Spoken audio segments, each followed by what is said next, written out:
to this Minecraft video, but I'll be honest with you and saying one single thing. This video in which, I'm redoing a video I've done long ago, and it's about the Tensura. I missed Tensura mod. That time I got reincarnated to the slime. There it is. It's super cool. But even more so, we'll be having a video about the 7... Hello there, cockroach. We'll be having a video about the 7 sins skills. I'll be honest, only one of the 7 is going to take... It might be a video on its own and I might just go quickly over. I'll explain why when we get there. For starters, we're going to begin with whatever I have in hand, which is greed, I suppose. Greed is first. What does the greed skill actually do? Okay. First thing about the greed skill is that once you have it, and don't worry about my lengthy hand, it's besides the point. But yeah, once you have it, you can simply right click a tameable target as long as you're powerful enough. And once again, that depends on your level, amount of magic use, amount of magic use you have, so on and so forth. You'll be instantly able to tame it. Like this. And yep, now the target works for me. Pretty straightforward. Now, the greed does have a couple of modes. I believe an example being... Aha! There you go. The other skill of greed is once you shift and punch, it does the amount of health you have, I believe, or something. Okay, wait. Okay, not exactly certain how mathematically it works, but pretty much it causes an explosion by taking into account your health and the health of the entity you're fighting. So once again, you need a lot of health if you want to be overpowered. And it just causes a small explosion too. That's pretty much it when it comes to this part of the skill. The last part of the greed skill is, I believe you need to shift right click. So this is the other skill. You're seeing it. I'm kind of struggling. Ah, there it is. It also does a little bit of damage. It's called Death Wish, this skill. Once again, completely reliant on you having a lot of health. So in order to take full maximum advantage, full advantage of the skill, you need a lot of health and a decent amount of magic use. But I have not maxed out all my stats, so I'm kinda showing the skills, I guess kinda on their lower tier. Anyway, these are the 3 things that the greed thing can do, allows you to tame things instantly, and the 2 offensive skills. Next, I suppose, this one right over here is absolutely insane. Just like every single one of the 7 deadly sin skills, they are obviously the most powerful within the Tensura mod. So, you see, next we're going with Lust. But you see, Lust has 2 modes. One is Death Blessing. The other one is Resurrection. And as you can guess, the difference between these 2 is insane. First, a Resurrection is... You need to look at an entity. Oh, I need something stronger. There it is, Mob Killer. So, I look at an entity, and it doesn't matter how you attack it, how you blow it up, what you throw it against. As long as you have the Lust Resurrection ability on, the creature is going to resurrect immediately after upon death. Obviously enough, once it's fully dead, if your view I suppose gets blocked or you look somewhere else, it just dies and you can't do anything. But yeah, it's insane. Pretty much allows you to make something or someone immortal. Now, when it comes to the other skill, Death Blessing, this one is insane. Oh, poor dog. You're gonna die. There we go. I saved my dog. Yeah, as you can see, Last Resurrection. Very useful for keeping your pets alive. Now, if you run out of mana, not gonna be very good. Not gonna be very good though. A few minutes later. Wow, how long does the poison of the Tempest Serpent continue? It's insane. But yeah, if you have a lot of mana, you can absolutely keep your pets alive forever. At least, that's a positive. Oh wow, it actually worked. I was able to keep it alive. The other one, the overpowered one. I mean, obviously Resurrection is also broken, but it's more a skill I would love in order to keep my pets alive. Death's Blessing is just inherently broken, because you see, what Death's Blessing does is that it just instantly kills any NTO you use it on. Automatically, doesn't matter. Except, it drains the amount of magic use per HP in order to kill it. So currently, I can one-shot any creature that has, my magic use is recovering. But yeah, any creature that has less than 13,000 HP, a bit more than 13,000, it's going to get just instantly one-shot. And it just works on literally anything. A wolf, once again Tempest Serpent. Just as long as it is under the amount of magic use you have, which once again, if you have leveled up decently, it becomes insane. Just like every single one of the other sin skills. if you have gotten to a certain level, you are an insane overpowered god. Any one of them is enough to make you into a literal god of the mod. And if you have multiple, yeah, if you have multiple. So yeah, that's Lust. I personally enjoy the ones that give you subordinates and pets. I enjoy those skills more, but this one at least allows you to keep your pets alive, and it's also just an insta-kill, so it is something. It's definitely something. Next, I suppose, let's go with Wrath, because honestly this one is ridiculously simple. So let's turn on Wrath. It is an effect. I'm going to drink a potion.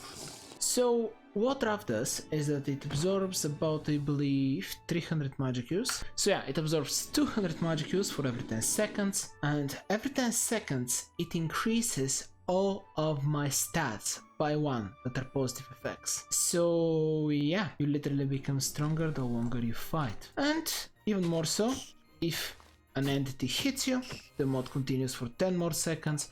If you use a subordinate, like I just did, the mod actually increases for 30 seconds.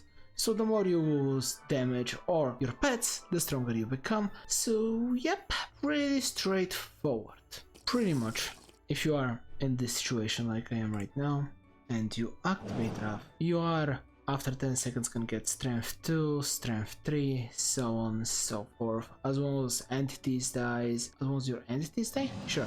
As well as your pets die, as well as you get hit, so on and so forth. It's pretty straightforward from the name. Now, honestly, that's all when it comes to this one. As long as you have, once again, a lot of magic use, you can do some pretty insane things and become pretty powerful. But unlike the other ones, it doesn't really give any utility, so purely combat-wise, powerful, but definitely not one of my favorites. Anyway though, an interesting thing I have noticed though when it comes to this is that you really should find a way to give yourself permanent boosts like this one, because if you permanently have strength 1, it is always going to stack and start from strength 2 whenever you use Wrath. So yeah, I'm certain there's some interesting ways you can cheat yourself an interesting build. But yeah, Wrath, entirely about combat, nothing too ridiculous. Next we have Envy. And as you can probably guess from the name, it's gonna do some pretty fun stuff. Envy. Very cute little swine. But what it does, it's not exactly cute, because I activate Envy, and everything within, I believe it's 30 blocks, it said literally everything. Yeah, it gets a little weaker, let's just say. So what Envy does? Pretty much. I can't exactly show it, you only see particles on the creatures around me, but pretty much in a 30 block radius. It gives every single debuff, literally every single one. So what it does is, it gives -1 speed, haste, strength, jump boost, conduit power, slow falling, dolphin grace absorption, and yeah, just -1. If, obviously enough, there is another player or a creature that has all these buffs and they're +10, they're going to decrease to whatever you have.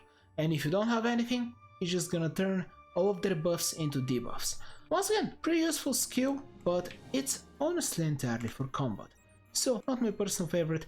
I don't really have much else to show when it comes to this one. It's just that it debuffs absolutely everything in the area, and it can level the playfield if you're fighting someone much stronger than you, or something. Next we're going to move on to Gluttony. And you see, the reason why I'm not going to talk much about Gluttony, but just about its most basic skill, is quite simple. It's the skill of the main character of the anime, or at least the one he starts with. So it has the main character issue of being so big and so complicated that it deserves a video on its own, so I'm just gonna lightly cover it. What it pretty much does is I summon someone from the Tensura mod that has a skill. Then, are you gonna attack this guy? Wow, you're stupid. And then I use my Gluttony.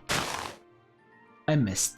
I devoured some blocks. Yeah, you can devour blocks as well, which there's an entire thing with it. But if I aim it properly, please aim it properly. There we go.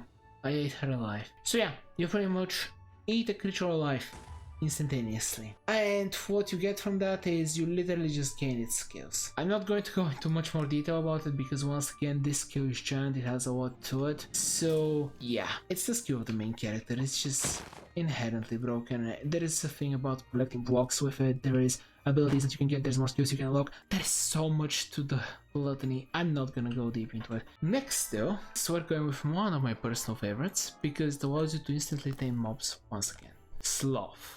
There it is. Adorable. I know. I know. Sloth. It's just that easy. instantly allows you to tame mobs. However, that's not even the most broken part, because the Depriver skill, once you enter the mode of the Sloth Depriver, you can right click your pets. I know it's disgusting, and sadly enough you cannot use it on enemy entities, which yeah, that's what makes it so messed up. And you see, once you deprive your creature of magic use, because for each deprival you gain 100 magic use, yeah, if you get it to 0, you completely devour your subordinate magic use, and it's gone forever. Pretty messed up, but it's a way to get a lot of magic use in subordinates rather easily, so the name Sloth is incredibly fitting. And I'm pretty positive when it comes to mobs that are not from the Tensura mod, like wolves, or I believe parrots are also in the game. Let me just test this out, I'm not certain. Okay, now let's test on the parrot. 1, 2, 3.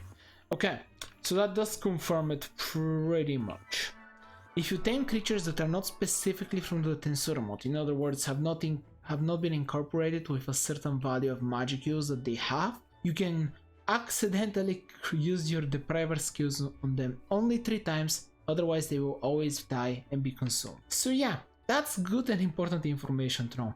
Also, another thing that I don't believe I mentioned when it comes to the other taming skills, but that's just all around the board when it comes to all taming skills in the Tensura mod, at least the Sin skills, is your health and your magic use are pretty relevant. You need to be pretty high if you want to be taming insanely powerful stuff, so on and so forth. Just want to mention that. And if you want to know how it exactly works when it comes to what level you need to be at, just to be safe, level up as much as possible, you shouldn't worry. Honestly, when it comes to weak things like for example parrots and wolves, I'm pretty positive that you can do that right from the bat. You don't need to be very powerful in order to instantaneously tame them. You need to be kinda careful not to deprive your pets and instantaneously kill them. Or you might want to devour all of your pets and just become really powerful without trying. But anyway, finally, we have one of the most broken ones, because of course it is Pride. And just like any good anime, it's broken. So what the Pride skill pretty much does is that you look into a direction with creatures or players, but I'll mention the players in a second, and you use it. Amount of magic use. Oh, are you hearing that? I'm pretty positive that I do have the storage one. Did I get it from something?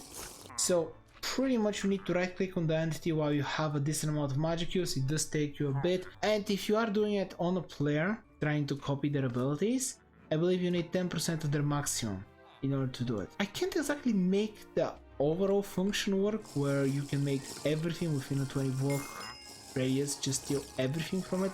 I don't know why I can't do that, but when it comes to it, just come to something, have enough magic use, right click, and you don't steal the skill, you just get it. So yeah, once again, you can get yourself insanely broken. I mean, it's not exactly the most flashy one, but honestly one of my favorites, because it is definitely, just like Gluttony, one that allows you to literally get all the skills. You can copy everything in time.